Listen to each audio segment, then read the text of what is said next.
እኔ በህይወቴ ሁለት ሴት ነው ማቅ አንዷ እናቴ ነች አንዷ ደግሞ አንቺ ነሽ እያልኩሽ እኮ ነው ደስ ሲል እና ደግሞ በሃይማኖት ጠንካራ የሆነው እንደወዳለ ጠንካራ እኔ የተወለድኩት ይገርምሻል የጾም ወቅት ላይ ነበርና የእናቴን ጡት ወተት ጠባ ሲሉ ጭራሽ አልጠባም ጾም ነው ብዬ 2 ወሩ ሻይ ነው የጠጣው ከዛ በኋላ ከ2 ወር በኋላ ጾም ሲፈታ ነው ዳግመኛ ከእናቴ ጡት ጋር የተገናኙት እያልኩሽ ምን ያህል በሃይማኖት ጠንካራ እንደሆንኩ እንግዲህ አንቺ ፈረጅኝ እንግዲህ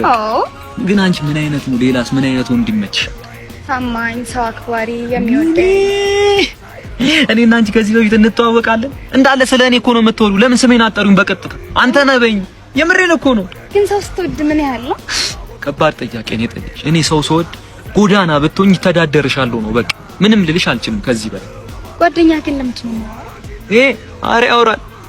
ኢባራ ቋጣሪ እኔ ግን ችዬ ፌስታል አልቋጠርብሽም ያለኝ ነው እንዳለ ዘርግፌ ላንቺ የምሰጠው ይቅርብሽ አይሆንሽ ቆይስ እኔ ምን አንተም እንደሱ ሰው አክባሪ ታማኝ ሃይማኖተኛ ነህ አይ እኔ እንኳን ሀብታም ነው የምርህን እኔም እኮ መጀመሪያ አንተ ነበርክ ተመጣጣኝ ምን ያውላ መስፈርት በገንዘብ ተተካያልሽ ነው እንዴ ምን ሂድ በቃ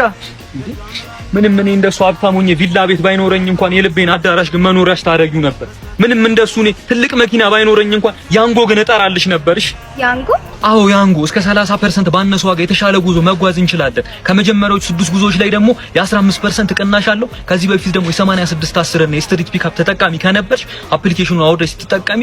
ሌላ የ15% እድል ተጠቃሚ ትሆኛለሽ እኔ እሻልሻለሁ